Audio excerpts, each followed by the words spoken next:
What's up everybody and welcome back to another episode of upcoming mods for Fallout 4. It definitely feels like I've been posting a number of episodes of this series as of late. That's actually really good because it means that the Fallout 4 modding community is healthy and progressing forward at a good rate. So many different mods as a work in progress definitely mean that we're going to have a lot of new releases going forward for the foreseeable future. Even as of late, it definitely feels like we have a substantial amount of releases and a lot of really high quality mods coming out. With all that being said, if you guys have never seen the series before, more or less what I'm going to show you is some work in progress pictures, videos, or assets from different mod authors. I put sources and kind of links to everything I do show you in the description down below, so if you want to look a little bit more in depth, you could click down there. It's also important to remember that mod authors work at their own pace. Don't nag them or try and rush them to get their mods released. They're doing this for free and oftentimes in addition to another job or schooling. If you guys do want to support the series, one way you could do that is by leaving a comment or a like on the video. Due to YouTube's new algorithm, that's just the way videos are promoted, not by views anymore. But with all that being said, if you guys do enjoy, I encourage you to consider subscribing, and let's just jump right into it.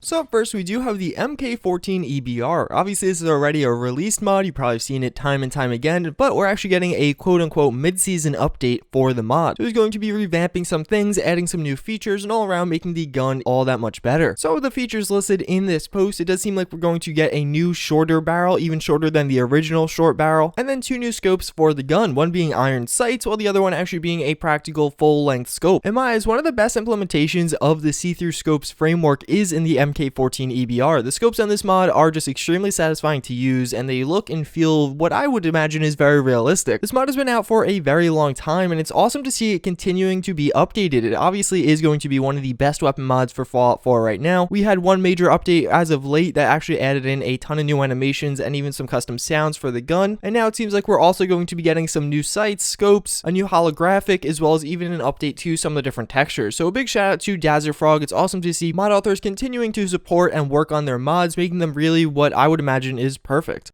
So next up, we have an update to the PM Makarov. As you can see, we got a ton of new attachments for the gun that I did show you guys last time. Previously, we just kind of had the base gun itself, as well as some different angles of it. This time, it seems like, again, you have a lot of different options we will have. So what I can see from this is, first and foremost, obviously, we have that kind of flip-up red dot sight, as well as we do have an extended stock of sorts, which almost looks a little bit silly. But hey, it's actually going to be pretty practical, giving you better accuracy, range, and probably even reducing the recoil a bit, as well as you don't really see the stocks on a lot of different weapons in Fallout 4, so definitely is something I'll probably see myself using. It seems like we got an extended barrel here as well. You can see on some of the left side pictures, the barrel is a little bit shorter, but then a lot of the pictures have this longer barrel, which is definitely, again, going to be practical for some people that want to use this as maybe more of a primary weapon with the extended stock and the longer barrel. In the dead center there, it seems like you have a massive barrel extender. I'm not really sure what that's going to be all about. Going to be fun to use though. And then some other things like extended magazines, some silencers, suppressors, as well as compensators. So all around, it seems like this mod is coming along very nicely. It definitely seems like a lot of progress has been made from the last time we did see it. I'm very excited to see it get implemented into the game. I really like a lot of these mod authors taking inspiration by some other mods and incorporating a lot more of kind of expansive weapon mods to their mods to make them usable as kind of a primary weapon, not just kind of a secondary that you never really touch. So definitely excited to see this one as it gets closer to release, and especially some in-game screenshots.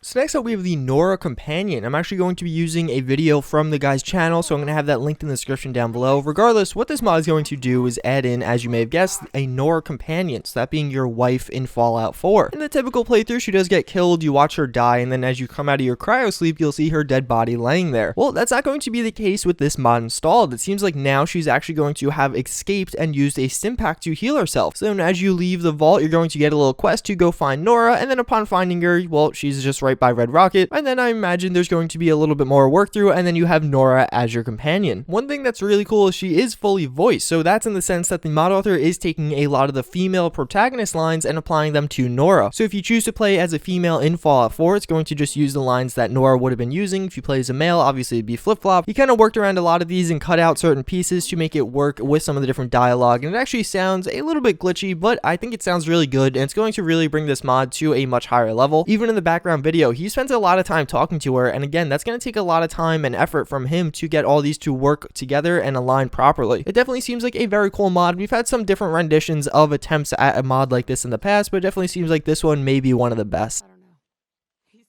So next up we have a Borderlands pistols mod. The name of the kind of post with the image is called Tier 0 Material Grades. I'm not really sure what the context of that is, but it does seem like they are all the different Borderlands pistols. This is going to be a mod in development by Tricky Vein. He's actually the guy that made the Plasma Swords mod. That's something I personally really liked. It's one of my favorite melee weapon mods for Fallout 4, and I know not everyone else loves it, but again, it's a really high quality mod. So now again, we do have a ton of these different pistols with a lot of their different paint jobs that do correspond to some of the different like kind of factions or weapon vendors in Borderlands. One thing about Borderlands and their weapons was the massive amount of customizability and just different variants that would appear in the world. You'd have ones with different damage types, different elemental damage types, different scopes, etc, etc. I wonder if this mod is going to address that at all or just add them in as a ton of cool pistols, because at the end of the day they will be pretty cool, although I'd like to see some of that functionality implemented into Fallout 4. This mod, more than any of the others, I'm definitely excited to see where he goes with in the future. It's really a blank slate right now. There's so many different possibilities as to how he could implement this, and I'm just curious as to which route he will go. The pistols themselves definitely seem like they're going to be pretty high quality right now, so there's definitely going to be a good starting point.